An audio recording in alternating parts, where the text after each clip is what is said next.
VNR gold and diamonds తరుగు తక్కువ బంగారం ఎక్కువ. ఇప్పుడు మన వైజాగ్ లో జూలై 24th గ్రాండ్ ఓపెనింగ్. భోజనం రెడీ రండి. ఓహో, ఇవాళ నీ చేతి వంట కాబోలు. ఏ రాగంలో చేసావు తల్లి? హిందోళలోనా అఠానాలోనా? రాగమాలికలో. ఇదేంటిది? ఒకవేళ నా వంట అటు ఇటుగా అయితే అప్పుడు మీరు పారిపోకుండా రండి. టంటరాయ్. ఏమిటి ఇవన్నీ నీ రెండు చేతులతో చేసినవేనా? నాకిప్పుడు రెండు చేతులు కాదుగా, 4. అది సరే, చేసావో తెప్పించావో అది వేరే విషయం. గెస్టులను ఎవరినైనా పిలిచావా? ఏమండి, అక్క బావగారు పిల్లల్ని తీసుకుని కొడైకెనాల్ ఎందుకు వెళ్ళారో తెలుసా? పిల్లలకి సెలవులు ఇచ్చారు గనక. అదొక్కటే కారణం కాదు, ఇంకో కారణం ఏమిటో? మన ఇద్దరిని ఒంటరిగా వదిలేస్తే. ఒంటరిగా వదిలేస్తే?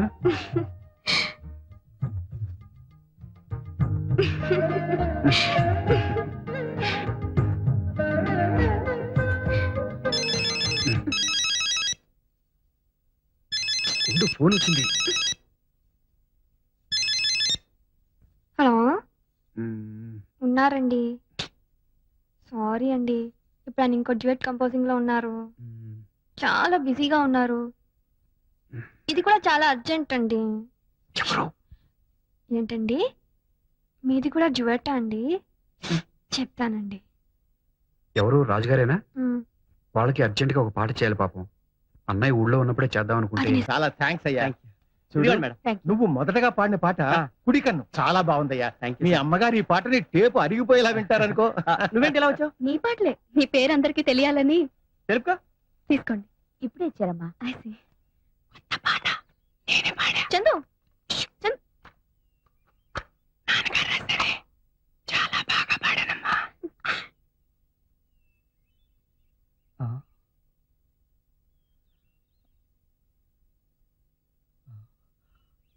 అమ్మా అమ్మా అమ్మా ఏమండి అమ్మా ఏమండి? అమ్మా సార్, డాక్టర్ డాక్టర్ గారు, డాక్టర్. ఏమైంది చందు? ఏమైంది? నువ్వేం కంగారు పడుకో, నేను చూస్తాగా. ఏమైందయ్యా? ఏమైంది? ఇందాక బాగానే ఉన్నారయ్యా. నీకు 4 మాటలు చెప్పాలని ఆ టేప్ రికార్డర్ లో నా చేత రికార్డ్ కూడా చేయించారు.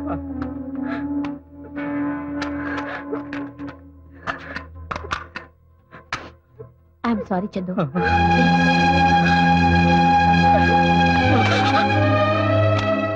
నాన్న, చిన్న, మీ నాన్నగారు ఎప్పుడూ అంటూ ఉండేవారు, ఏదో ఒక రోజు నేను రాసిన పాటలు చిన్న పాడి వాటికి సార్థకత తెస్తాడు, అవి వింటూ నన్ను గుర్తుకు తెచ్చుకోవచ్చు అని. అలాగే నీ పాట వింటూ ఉంటే మీ నాన్నగారు పదే పదే గుర్తుకొచ్చారు. ఆయన గారికి దూరంగా ఉండలేనేమోనన్న భయం పట్టుకుంది నాన్న. అలా నువ్వు కంట తడి పెడితే మా ఇద్దరి ఆత్మలకి శాంతి ఉండదు. బిడ్డ పేగు తెంచుకుని పుడుతూనే రోధిస్తూ అందరినీ పలకరిస్తాడు. కానీ నువ్వు పుట్టగానే నీ ఏడుపు కిరకిలా నవ్వుతున్నట్టు అనిపించిందని మీ బామ్మ మురిసిపోయింది. ఆ చిరునవ్వు చెరగనివ్వకే. అపజయాన్ని నవ్వుతూ ఎదిరించు, ఆశయాన్ని నవ్వుతూ జయించు. చివరి మాట, నా చావు ఎప్పుడొచ్చినా అదే నవ్వుతూనే ఒప్పేసుకో. ఏది? నవ్వు నవ్వు నాన్న, నవ్వురా వేదవా.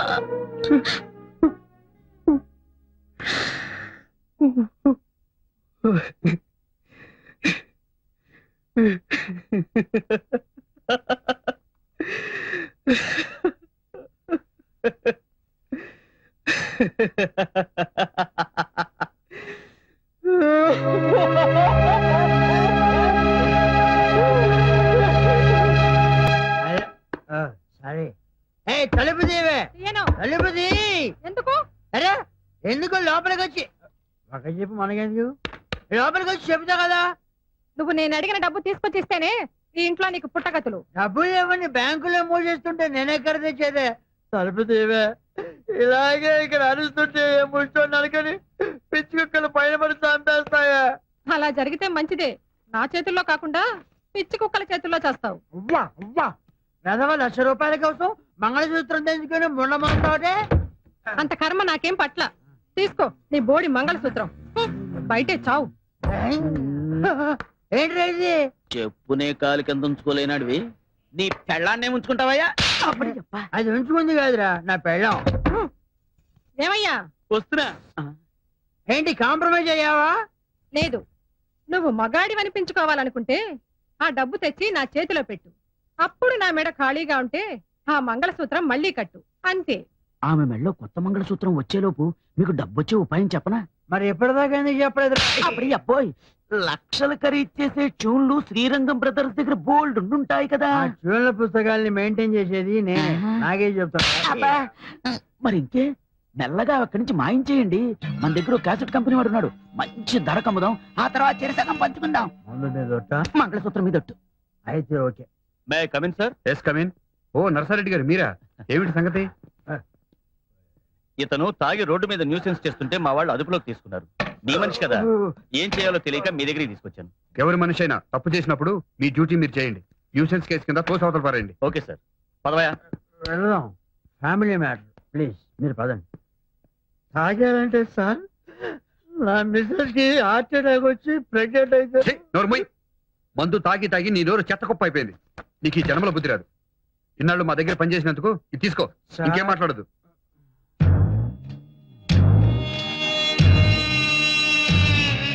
గురు బ్రహ్మ, గురు విష్ణు, గురుదేవ్ క్షమించండి గురుజీ. చూళ్ళు పుస్తకాలు నారాయణ నారాయణ నారాయణ.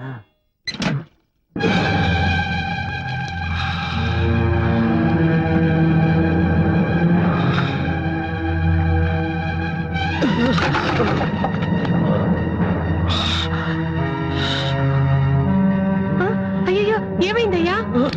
ఏంటి ఇవాళ ఎంత ఆయాసంగా కనిపిస్తున్నావు? నాకేదో భయంగా ఉంది. భయం ఎందుకే? వంటనా ఇలా ఉంటే నాకేం కాదు. పద, అన్నం వండిద్దు. లేదయ్యా, వెంటనే నీకు మందు పడాల్సిందే. పెద్ద ఆయన 3 నెలలు మందు వాడమంటే పట్టుమని 10 రోజులు వాడి తగ్గిపోయిందన్నావు. చూడు మళ్ళీ మొదటికొచ్చింది. పద, పెద్ద ఆయన దగ్గరికి వెళ్ళి వెంటనే మందు తీసుకోవాల్సిందే. ఏమిటండి అన్యాయం? ఈ మంగళసూత్రం మీద ఒట్టేసినందుకు శ్రీరంగం వారు చూసి మంచి ధరలకు అమ్మి పెట్టారు కదా. నా వాటా నాకు ఇవ్వడానికి ఏమిటి? ఇదిగో మాట తప్పేవంటే ఈ మంగళసూత్రాన్ని నీ పెళ్ళం మెళ్ళో కట్టేస్తానంతే. అయ్యా, ఆయనకి ఇచ్చే వాటా నీకే ఇచ్చేస్తాను. నా వాటా నాకు ఇవ్వటానికి నా ట్యూన్స్ బుక్స్ అండి. ఇంట్లో చెప్పచ్చా? ఏమయ్యా, నువ్వెక్కడికయ్యా? నువ్వటయ్యా, ఏంటయ్యా ఇలా పడిపోయావు? ఏం లేదండి, శ్రీరంగం వారి ట్యూన్స్ అమ్మి పెట్టడానికి ఒక బాగా- దగ్గర ట్యూన్స్ కొట్టేసి నువ్వు అమ్మాలనుకుంటున్నావా?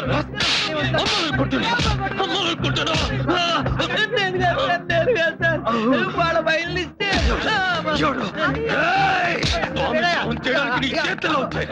వాళ్ళ దగ్గర ఎన్ని సంవత్సరాలు పనిచేసి ఇదాలు పాలిచ్చే పొదుగునే కోత తినాలనుకుంటావా?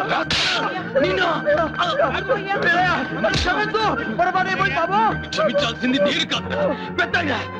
ఉండయ్యా. పద అక్కడికి. అయ్యో, బాబాయ్,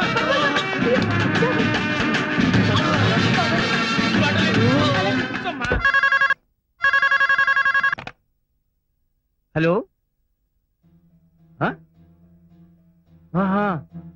ఏ హాస్పిటల్? రంగా,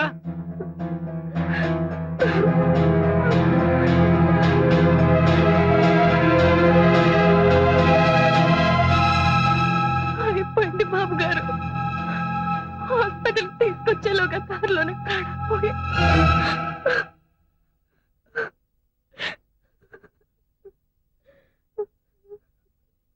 మేము ఎంతమంది ఉన్నా ఓదార్పు మాటలు చెప్పగలమే గాని నీకు సంభవించిన ఈ కష్టాన్ని ఎవరం తీర్చలేము. ఈ సమయంలో నీకు మనోధైర్యాన్ని కలిగించమని ఆ భగవంతుని ప్రార్థించడం తప్ప మేము ఇంకేం చేయగలం. మనిషి అన్న తర్వాత ఏదో ఒక నడిపోవాల్సిందే. కానీ నా మావ మీ స్వర సంపద వేరే వాళ్ళ చేతుల్లో పడకుండా తన ప్రాణాలను ముడుపు కట్టాడు.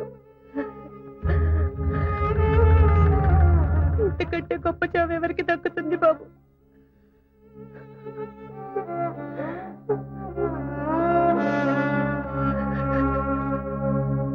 జాతస్య హి ధ్రువో మృత్యుః ధ్రువం జన్మ.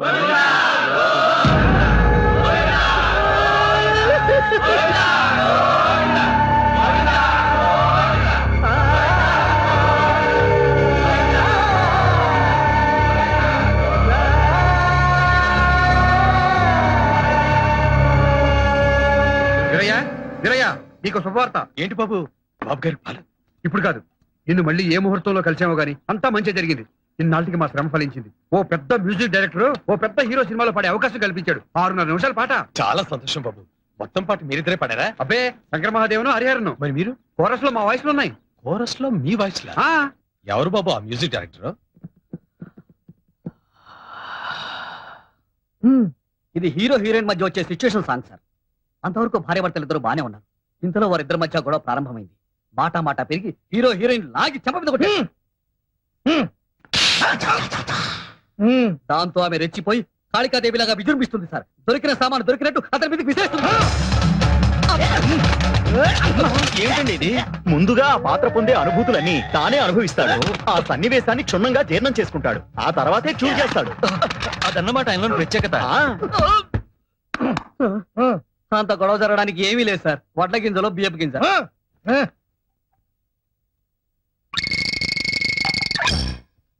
ఆ తర్వాత హీరోయిన్ తల గుడ్డ కట్టుకుని పడుకుంటుంది.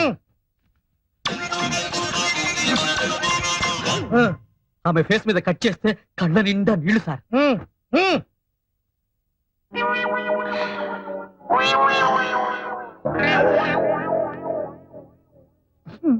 దుఃఖం పొంగుకొచ్చి బావురమంటుంది సార్. ఆ తర్వాత బ్యాక్గ్రౌండ్ సాంగ్ సార్.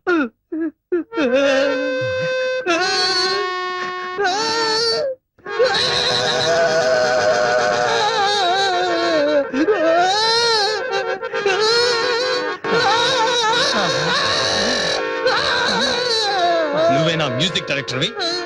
ఎవరైనా నువ్వు సార్ సీరియస్ గా ట్యూన్ చేస్తుంటే డిస్టర్బ్ చేయడానికి వచ్చావా? డిస్టర్బ్ చేయడానికి రాలేదు.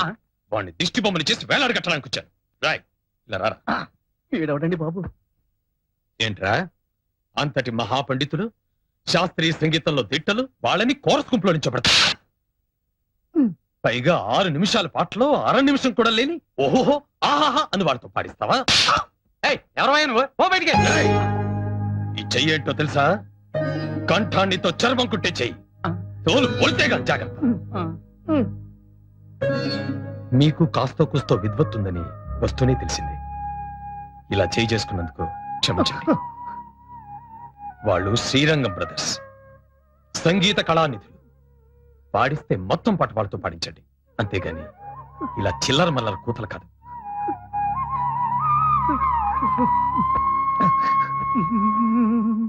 ఏమండోయ్ రూపాయలు తర్వాత ఇస్తాలేవయ్యా. ఏమండి ఉమ్. మనం అమెరికా వెళ్తున్నాం తెలుసా? కదా బాబాయ్. అమెరికా ఏమిటి? అవును, వీలేరి? అరుకో ఏదో ఫోన్ చేయాలని అక్కడికి వెళ్ళారు. ఓ, ఏమండి మన అమెరికా సంగతి ఏంటి? అబ్బా ఏమిటి ఇదో కొత్త పిచ్చా? ఏ రంగయ్య, ఏం బోధించావు తండ్రి? అది కాదు వీరయ్య. రాయ్యా. రా కూర్చో. నువ్వు చెప్పు బాబాయ్. ప్రతి 2 ఏళ్లకోసారి అమెరికాలో ఉన్న తెలుగు వాళ్ళందరూ కలిసి పెద్దగా 3 రోజులు సదస్సు చేస్తారు. దానికి గాను మన వాళ్ళలో ఉన్న గొప్ప కళాకారుల్ని వాళ్ళే తీసుకెళ్తారయ్యా. అందుకే మన నాటకం కూడా తీసుకెడుతున్నాం. సంగీతంలో కూడా ఆ, అలాగేనండి. మనం పాడిన పాటికి డబ్బులు రేపిస్తామన్నారు. రేపు ఏమిటి పెద్దయ్య, మీ బోటు వాడు ఈ చిల్లర మనుషుల దగ్గర పాడటం ఏంటి? ఏకంగా అమెరికాలోనే పాడదురు గాని. రండి ఏమిటి వీరయ్య ఈ ఆవేశం? రండి బాబు, నేను చెప్తాను. ఇక్కడికి. రండి. అరే లేలే, ఇంత పెద్ద నమస్కారం పెట్టాలా? కూర్చోండి. సార్, ఆ అన్నదమ్ముల గురించి ఇంత ప్రాధేయపడుతున్నానంటే వాళ్ళేదో అమెరికా చూస్తారని కాదు సార్. ఆ గంధర్వులు కురిపించే అమృతాన్ని అక్కడి మన వాళ్ళందరూ కూడా రుచి చూస్తారని. అలాగే మీరెంతగా చెబుతున్నారంటే వీళ్ళు మంచి విద్వాంసులే అయి ఉండాలి. తెలుగులో పద్యం విని చాలా రోజులైంది. ఏది కాస్త ఈ పద్యం వినిపించండి. నువ్వు పాడనయ్యా. పర్వాలేదు, పాడు. సమానమెవ్వరు నీకిలా ఉమారమణ పాహి పాహి ఓయి శ్రీచరణ రమా వినోది వల్లభ నమామి స్వర సుమాభరణ నాద సదన శృతిధన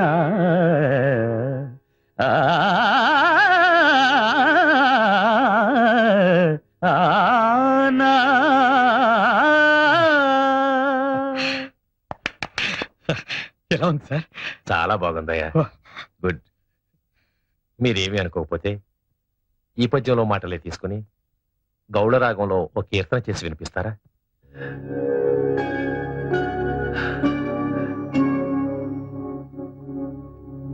ఏమిటి విందామా? అలాగే. నీకు ఇక్కడే ఈ ఊళ్ళోనే ఉండాలనిపిస్తే మాతో పాటే మా ఇంట్లోనే ఉండు గాని మా తోబుట్టు అనుకుంటాం. ఇన్నాళ్ళు మీరిద్దరూ పెద్ద మనసున్న మనుషులే అనుకున్నాను బాబు. కానీ ఆనాడు మీరే ఆయన స్వయంగా సాగనంపినప్పుడు మనిషి రూపంలో ఉన్న దేవుళ్ళు అనిపించింది. ఈనాడు మీ తోబుట్టువుగా నన్ను మీ ఇంటికి రమ్మన్నప్పుడు మీరు ఆయన గుండెల్లో దాచుకున్న రామలక్ష్మణులే ఇక్కడ ప్రత్యక్షమైనట్లు అనిపిస్తుంది బాబు. ఈ జన్మకిది చాలు బాబు. ఆయన గుర్తుగా ఇక్కడే ఉంటాను. ఇలా కాలం గడిచిపోనివ్వండి. అవునండి, చందు గారు మేనేజర్ నే మాట్లాడుతున్నాను. ఏంటి అవునా కాదని కన్ఫర్మ్ చేసుకుంటున్నారా? చేసుకోండి ప్లీజ్. నా టైం మాత్రం వేస్ట్ చేయకండి. ఫోన్ పెట్టేసేయండి ప్లీజ్. சொல்லுங்க. ஒண்ணும் இல்லையம்மா, நாளைக்கு எங்களுக்கு ரிகார்டிங் தியேட்டர் கிடைச்சது. எப்படியாவது சந்திர சார் கால்சி அட்ஜஸ்ட் ஆச்சுன்னா நாளைக்கா? ஆமா. Thursday 24th. ஆமா. அடடே, என்னம்மா நாளைக்கு ஃபுல் டே பிரைவேட் ஆல்பம் பண்றாரு. எப்படி அப்பா? எப்படியாவது தயவு செஞ்சு நாளைக்கு ஒரு கால்சி நீங்க கவலைப்படாதீங்க, நான் பாத்துக்கிறேன். പറയൂ. എന്റെ പടത്തേക്ക് സാർ മ്യൂസിക് ഡയറക്ഷൻ പടണം. ആദ്യത്തിൽ ഞാൻ തരാം. I see. എന്തായാലും അദ്ദേഹത്തോട് ഒരു പ്രാവശ്യം സംസാരിക്കട്ടെ. പടത്തിലെ പ്രധാന വേഷം യാർ ചെയ്യുന്നു? സാറോ? I see. சரத்குமார் சார். அப்படியா? മമ്മൂട്ടി സാറോ? சரத்குமார் சார். മമ്മൂട്ടി സാറോ? சரத்குமார் சார். മമ്മൂട്ടി സാറോ? ఓకే దీపక్ జీ, मैं బాంబే ఆకే గానా గాతా हूं. ఒక్క డేట్ ఇప్పించండి సార్ ప్లీజ్. కాదనకండి. మంది స్వదేశీ కంఠం, మీకు విదేశీ కంఠాలు ఉన్నాయి కదా. లేవని కాదు సార్, మొన్న ఒక పాటలో విలోచన అని ఉంటే వాడు విరోచన అని పాడాడు. మా తమిళ డైరెక్టర్ ఏమో ఓకే చేశాడు. హిందీ డాన్స్ డైరెక్టర్ ఏమో విరోచనానికి మూమెంట్స్ ఇచ్చాడు. అంతా భ్రష్టు పట్టిపోయింది సార్. మరి అప్పుడు మీరేమైపోయారు? ఏమవటం ఏంటి సార్, సినిమా బిజినెస్ లో పడి వాళ్ళకాళ్ళు వీళ్ళకాళ్ళు పట్టుకుంటూ ఉండిపోయాను. ఈ ఆఖరి పాట ఒకటి పాడి పెట్టారంటే గట్టెక్కేస్తాను. మీ రెమ్యునరేషన్ మీకు ఇచ్చేస్తాను పువ్వులో పెట్టి బిజినెస్ అయ్యాక. అలాగేనండి. మీరు ఒక్క పైసా కూడా ఇవ్వక్కర్లేదు. సార్ బుజ్జి, ఆయనకి డేట్లు చెప్పు. నమస్కారం. మాజీ आप फिक्र मत करना, मैं देख लूंगी. ठीक है? శుక్రియా. సురేఖ, ఏంటండి? ఇందులో 10,000 తక్కువగా ఉన్నాయి. ప్రొడ్యూసర్ ఎంత ఇస్తున్నానని చెప్పాడు? 2 లక్షలండి. కొత్త నెక్లెస్ ఒకటి ఆర్డర్ చేసి దానికి అడ్వాన్స్ గా 10,000 కట్టాను. అన్నయ్యతో ఒక మాట చెప్పావా? మీరు పంపించారని చెప్తే మీ డబ్బే అనుకున్నాను. ఇక్కడ మీది మాది అంటూ ఏదీ లేదు, అంతా మనదే. ఏం చేయాలనుకున్నా అన్నయ్యతో చెప్పి చేయడం పద్ధతి.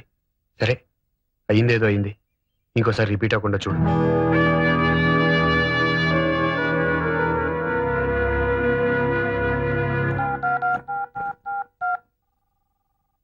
హలో. హలో. అమ్మా, నాన్న లేరా? ఏ, నాకు చెప్పకూడదా? చెప్పు. నాకు 10,000 అప్పుగా కావాలి. మీ ఆయన 2 చేతులా సంపాదిస్తున్నాడు. ఆఫ్టర్ ఆల్ 10,000 కూడా నీకంటూ లేవనమాట. ఆహా, ఎంత వైభవంగా ఉందే నీ కాపురం. మేడం, రంగా గారు ఉన్నారా? అన్నయ్య, ఇది శివరంజన్ రాగంలో వద్దురా, అమృత వర్షం అయితేనే బాగుంటుంది. తాళం. నమస్కారం సార్. తీసుకురా. సారీ మిమ్మల్ని డిస్టర్బ్ చేస్తున్నట్టున్నాను. పర్వాలేదు, చెప్పండి. మీరు చేసిన పాట అది నీదని ఇది నాదని రాష్ట్ర ప్రభుత్వం నందేవాడ గెలుచుకుంటోంది. ఆ మాట వినగానే మీకు నమస్కారం పెట్టుకుందామని. అన్నయ్య ఉన్నారుగా. నమస్కారం సార్. పెద్ద ఫంక్షన్ చేసుకోబోయే ముందు మా ఆనందాన్ని మీతో పంచుకుందామని చిన్న సత్కారం. ఏమండి, ఆ అవార్డు వచ్చిన పాట బావగా రూల్లో లేనప్పుడు మీరు చేసిందే కదా. ఆయన దండ మీకు కూడా వేసి గౌరవిస్తే బాగుండేది కదండి. శ్రీరామచంద్రుడు లాంటి అన్నయ్య చేత తమ్ముడు అని పిలిపించుకోవడమే నాకు దక్కే గొప్ప గౌరవం. దాన్ని దండాలు దండలు ఇవ్వలేవు. టాప్ 10 లో కూడా మన పాటే నంబర్ 1 గా వచ్చింది సార్. ఏదో ఇదంతా మీ కృషి. పొద్దున్న టీవీలో వచ్చిన టాప్ 10 ప్రోగ్రామ్ చూశాను. మీ ఆయన చేసిన పాట సూపర్ హిట్ అయి నెంబర్ 1 గా వచ్చిందిగా. ఆ ప్రొడ్యూసర్స్ మీ ఆయనకి ఏమిచ్చారేంటి? ఆ పెద్ద ఆయనకి పెద్ద పూలదండేసి రవ్వ లొంగర డైమండ్ రింగ్ ప్రెసెంట్ చేశారు. పెద్ద ఆయనకా? ఆయన తీసుకున్నారా? లక్షణంగా. బాగుంది. సొమ్మొకటిది సోకొకటిది అంటే ఇదే. కష్టపడేది మీ ఆయన, ఫలితం మాత్రం ఆ పెద్ద ఆయనకి. ఆహా, ఏం అనుభవిస్తున్నావే. నేను తెచ్చిన అమెరికా సంబంధాన్ని కాదని ఏరి కొరి ఇష్టపడి మరీ చేసుకున్నావుగా. అనుభవించు. కారెక్కు డ్రాప్ చేస్తాను. అక్కర్లేదులే. ఇదిగో, నువ్వు పేరుకి మాత్రం శ్రీరంగం వారి కోడలివైనా ఆ ఇంట్లో ఉన్నంత కాలం 2nd క్లాస్ సిటిజన్ లా బ్రతకాల్సిందే. ఆ ఇంట్లో ఉన్నంత కాలం 2nd క్లాస్ సిటిజన్ లా బ్రతకాల్సిందే. ఏమో, చూస్తుంటే అలాగే అనిపిస్తుంది.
చెప్తున్నాను చెప్పు. చాలా గుడ్ న్యూస్, వింటే పొంగిపోతావు. ఏమిటట? మీ బావగారికి ప్రభుత్వం పద్మశ్రీ ఇచ్చింది. మాకు ఢిల్లీ నుంచి ఇప్పుడు ఇన్ఫర్మేషన్ వచ్చింది. శ్రీరంగం బ్రదర్స్ కి వచ్చిందా? ఒక మా బావగారికి వచ్చిందా? బాగుంది. స్టేజ్ మీద అయితే ఇద్దరికి తలోదండా వేస్తారు గాని పద్మశ్రీ కూడా ఇద్దరికి చెరో సగం పంచుతారనుకుంటున్నావా?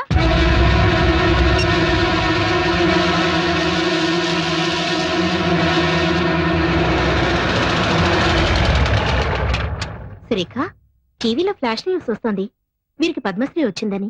అది చూడగానే ఇల్లంతా కోలాహలంగా ఉంటుందనుకున్నాను. ఇంత నిశ్శబ్దంగా ఉందేంటి? ఇంట్లో ఎవరు లేరా?